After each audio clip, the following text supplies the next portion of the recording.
자, 반갑습니다. 이제 125회 시험이 이달 말에 있죠. 7월 31일 토요일 날 시험이 있죠. 자, 이제 지금쯤 여러분들 이제 바짝 긴장해가지고 시험 대비하느라고 바짝 긴장하는 그런 타이밍이 되었습니다. 이번에는 이제 우리가 시험장에 가가지고 뭐 어떻게 해야 될 건지 그런 거 한번 이야기해 보기로 하겠습니다.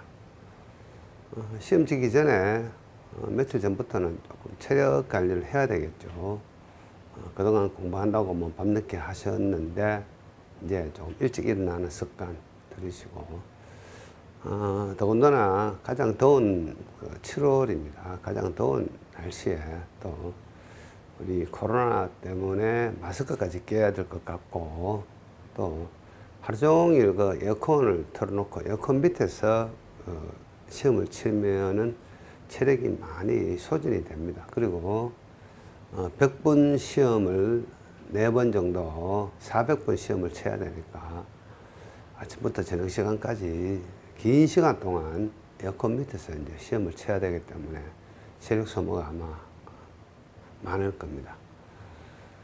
당연히 시험장에 가시면은 뭐 준비사항은 뭐 기본적으로 뭐 당연한 거 아닙니까? 뭐 수험표 챙기고, 시계 챙기고, 뭐 계산기도 필요할 수 있으니까 계산기 챙기고, 평소에 쓰던 여러분들 그 필기 도구, 요런 거 이제 준비하시고, 그리고 여름철이니까 여러분들 기호에 맞는 각종 그 음료수, 뭐 차라든가 이런 거 좀 준비하셔가지고, 시험장에 뭐 가시면 됩니다. 그리고 편안한 마음으로, 항상 편안한 마음으로 시험을 응시를 하시면은 좋은 결과가 나타날 수가 있습니다. 제가 지난 그 금요일 날 전라북도 정읍에서 올라오면서 그 정읍하고 대구사이에 남원이라는 곳이 있습니다. 남원에 계시는 우리 수강 회원 한 분이 이번에 시험이 또 떨어졌습니다. 자, 그래서 제가 직접 만나가지고 같이 컨설팅을 해드렸습니다. 상담을 해드렸는데, 본인의 어떤 노트라든가 본인이 공부한 책이라든가 같이 보면서 긴 시간 동안 이야기를 했었습니다. 상당히 공부도 많이 하셨고 많이 알고 있습니다. 또 암기도 많이 하셨고, 근데 부족한 게 한 2가지 정도 있었다는 느낌을 받았습니다.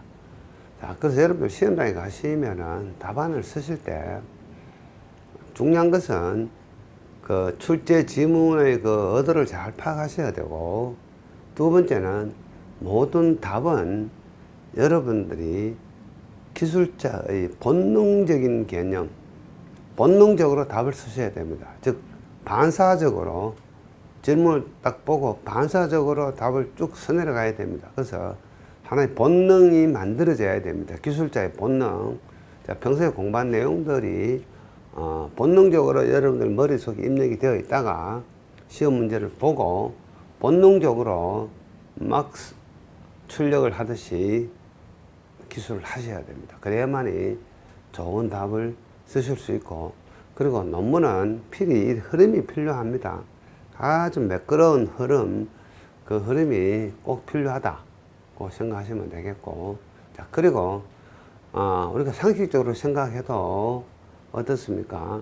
시공이라는 것은 제일 먼저 설계가 전제가 돼야 되죠. 설계.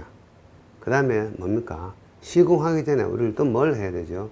준비를 해야 됩니다. 시공 전에 해야 될 행위들이 있습니다. 준비도 하고, 현황 조사도 하고, 기본 조사도 하고, 또는 경우에 따라서는 흙과 관련된 어떤 공사이면은 어떻습니까? 집안 조사도 해야 되고, 이런 조사도 해야 되고, 시공 중에는 뭘 해야 되죠? 시공 관리를 해야 됩니다. 시공 관리. 그다음 시공 완료 후에는 최종적으로 준공에 필요한 최종 점검을 해야 되고, 그리고 이제 공용 중에, 사용 중에는 유지 관리를 잘 해야 된다. 이게 우리가 목적하는 어떤 토목 공사, 토목 구조물의 어떤 개념이다. 그래서 큰 흐름은 그런 흐름 속에 있다고 생각하셔야 됩니다. 자, 이 정도 이야기를 하고요. 그 다음에는 제가 하나 예를 들어 가지고 여러분들이 실제 시험 문제를 딱 접했을 때 어떻게 그 출제 의도를 파악하고 답을 어떻게 잡아야 될 거냐, 그 중심을, 답안의 중심을 어디에다 둘 거냐, 그런 것을 가지고 한번 예를 들어 가지고 제가 여러분들에게 설명을 드려보기로 하겠습니다. 이런 예를 제가 한번 들어볼게요.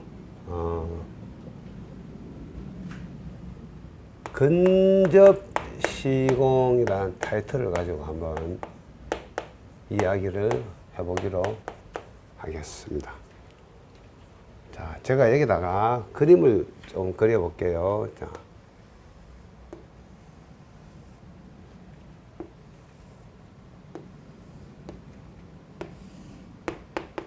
자, 이 그림은 흑마기 그림이고요. 자, 이 그림은 터널 그림입니다. 터널. 이거는 뭡니까? 흑마기 토르벽이죠.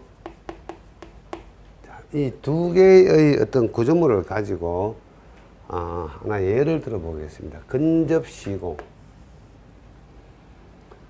자, 이 공사 현장 주변에는 여러 가지 어떤 기존의 구조물이 있을 수 있습니다. 뭐 건물이 있을 수도 있고, 기타 이 건물 외에 우리 현장 주변에 다른 시설물들이 있을 수가 있습니다. 뭐 도로가 있을 수도 있고,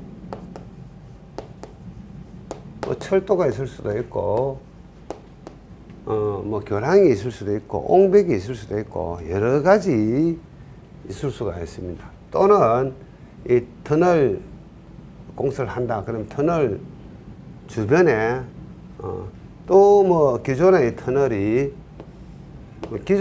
뭐 이렇게 있을 수도 있고, 또는 터널 상부에 또 기존의 터널이 이렇게 뭐 지나갈 수도 있고, 자, 다양한 어떤 환경에 직면을 하게 됩니다. 자, 그것을 우리는 근접시공이다, 이렇게 생각하시면 되겠죠. 자, 그래서 우리가 평소에 공부하실 때 흑마기에 대해서 공부를 많이 하죠. 흑마기. 자, 그러면은 요 부분이 만약에 뭐 부지 경계다, 자, 터널도 마찬가지입니다. 뭐 우리 공사 현장 경계가 한 이 정도 된다, 이렇게 한번 생각해 보겠습니다. 그 다음에 또 어떤 것들이 있습니까? 이 건물 밑에는 이렇게 말뚝기초가 이렇게 있을 수도 있고, 그 다음에 이 현장 주변에는 뭡니까? 이런 하수박스, 뭐 상수도관, 하수도관, 뭐 도시가스관, 통신 케이블, 전력 케이블, 이런 각종 지하 매설물들이 있을 수가 있습니다. 지하 매설물. 자, 그래서 뭐 하수박스다, 요거는 케이블 종류다, 뭐 도시가스다, 또 그 얼마 전에 열병합 발전소에서 대규모 아파트 현장으로 열수송관, 뜨거운 물을 공급하는 열수송관도 생각해 볼 수가 있겠죠. 이런 각종 근접에 다른 어떤 구조물이나 시설물이 있을 수가 있습니다. 자, 그래서 우리가 평소에 어떻습니까? 이 흑마기에 대해서 많은 공부를 하게 되죠. 뭐 흑마기 백체가 뭐 붕괴되는 거, 방지 대책, 뭐 이런 거, 뭐 지하수 대책, 그 다음에 뭐 버팀이 있으면은 버팀의 어떤 변형이나 자굴, 여러 가지 이 흑마기의 이 안정성, 또 흑마기 뭐 붕괴 원인과 대책, 여러 가지 공부를 하시게 되고, 터널도 마찬가지입니다. 자, 터널 시공과 관련된 터널 시공의 어떤 붕괴, 뭐 방지 대책, 뭐 이런 거 여러 가지 어떤 상세한 공부를 하게 됩니다. 하게 되고, 자, 그 다음에 이런 각종 지하 매설물이나 또는 기존의 구조물, 건물, 뭐 우리가 얼마 전에 서울의 상도동에 뭐 유치원 붕괴 사고도 있었죠. 흑마기 공사 현장 주변에서. 자, 근데 이제 출제 문제가 이렇게 한번 생각해 볼 수가 있습니다. 출제 문제가 순수하게 이 흑마기에 대해서 출제될 수가 있겠죠. 흙막이에 대해서, 즉 우리가 하고자 하는 이 흙막이 구조에 대해서 출제될 수도 있고, 그 다음에 또는 우리가 하고 있는 순수한 이 터널 자체를 가지고 출제할 수도 있고, 자, 그렇게 출제할 수도 있고 이렇게 출제될 수도 있습니다. 자, 그러면은 우리가 평소에 공부한 이런 내용을 가만히 알고 있다가 여기에 대한 어떤 내용을 잘 쓰면 되겠죠. 자, 그 다음에 이런 공사를 하다 보면은, 자, 이런 문제를 쓸 때는 어떻습니까? 이 주안점이 흙막이 공사의 어떤 안정성이라든가 터널 공사의 어떤 시공 관리라든가 안정성에 대해서 충분히 강조를 하고 중심을 잡아 가지고 이걸 가지고 이야기를 당연히 써야 되겠죠. 이게 우리가 평소에 공부했던 내용들입니다. 자, 이런 문제가 나오면은 주는 이 본 공사가 되는 겁니다. 이 주는 본 공사가 되고, 그 다음에 부수적으로 이런 주변에 있는 근접 시공 이야기는 부수적으로 따라가야 되겠죠. 그러면은 논문을 쓸 때 중점적으로 부각시켜야 될 내용들은 요것들이 되겠죠. 요것들이 주 내용이 됩니다. 메인이 되는 거죠. 메인. 자, 그 다음에 이런 공사를 하다 보면 우리가 이제 부수적으로 신경 써야 될 게 어떻습니까? 이런 집안의 뭐 부동 치마라든가 인적 구조물의 어떤 건물의 균열이라든가 이런 거 신경 써야 되겠죠. 그 다음에 이런 어떤 흙막이 같으면은 이 흙막이가 설계가 될 때 구조계산서에 보시면은 CASP라 그래가지고 KSP가 그에 뭐 다른 방식도 있습니다만 이 KSP 방식으로 자, 흙막이 벽체 변이하고 치마량하고 자, 영향거리, 영향에 미치는 거리 이런 거 미리 계산을 합니다. 굴착 단계별로. 그렇게 해서 구조 계산이 딱 나오죠. 그리고 우리는 그 구조 계산 순서대로 집안을 단계별로 굴착하면서 이러한 흙막이 공사를 한다. 이런 거 우리가 많이 공부를 합니다. 자, 이 순수하게 흙막이에 대해서 문제가 나오면 이게 주 메인 논문이 되는 겁니다. 논문이 되고, 그 다음에 터널 할 때 마찬가지입니다. 터널 할 때도 위에서 알게 모르게 어떤 문제가 생겨가지고 싱크홀,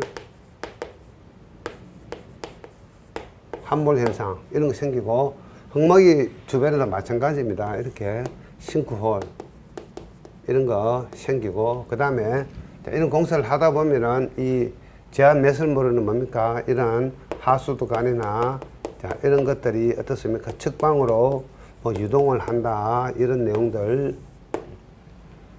그 다음에 주변에 지하수가 이렇게 있으면은 흙막이 공사 과정이 있어 지하수가 저하되면서 지하수 저하에 따른 각종 이러한 지중 매설물이나 인적 구조물의 어떤 말뚝 기초에 부마찰력을 발생시켜 가지고 문제를 일으킨다. 이런 많은 내용들을 이제 공부를 하게 되고, 싱크홀도 마찬가지입니다.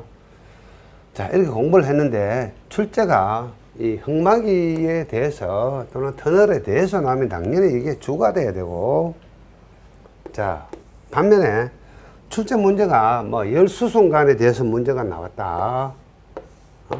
또는 이 상하수도, 지하매설물 상하수도 관로에 대해서 문제가 나왔다. 또는 지하에 있는 각종 전력 케이블이나 이런 케이블의 어떤 문제점, 원인, 뭐 대책 이런 문제가 나왔다. 그러면 뭐가 주가 됩니까? 이게 주가 되죠. 이게 메인이 되는 거고, 나머지 이 부분들은 우리가 알고 있는 이 본공사는 부가 되는 겁니다. 부. 그 주객이죠. 주객. 자, 이 파트에 대한 문제가 나오면 이게 주가 되고 옆에 있는 것들은 객이 되는 거고, 이게 문제가 나오면은 이게 주가 되고 이 주변에 있는 이야기들은 객이 되는 겁니다. 그래서 이런 주객이 전도되면 안 되죠. 주객이 전도되면 안 됩니다. 그래서 평소에 공부하신 분들은 이 내용들 많이 공부를 하고 암기도 많이 하고 뭐 많이 알고들이 있습니다. 있는데 이렇게 문제 지문의 출제 의도가 무엇이 주냐, 주가 무엇이냐, 그 다음에 부가 무엇이냐, 요거 잘 판단하셔야만이 논문의 흐름이 중심이 잡히는 겁니다. 자, 이거 신경 쓰지 않고 그냥 내가 알고 있는 내용 그대로 막 쭉 써버렸다. 그러면 논문에 줄거리가 없죠. 자, 기울서 논문 비록 2페이지, 3페이지이지만은 스토리텔링이 있어야 됩니다.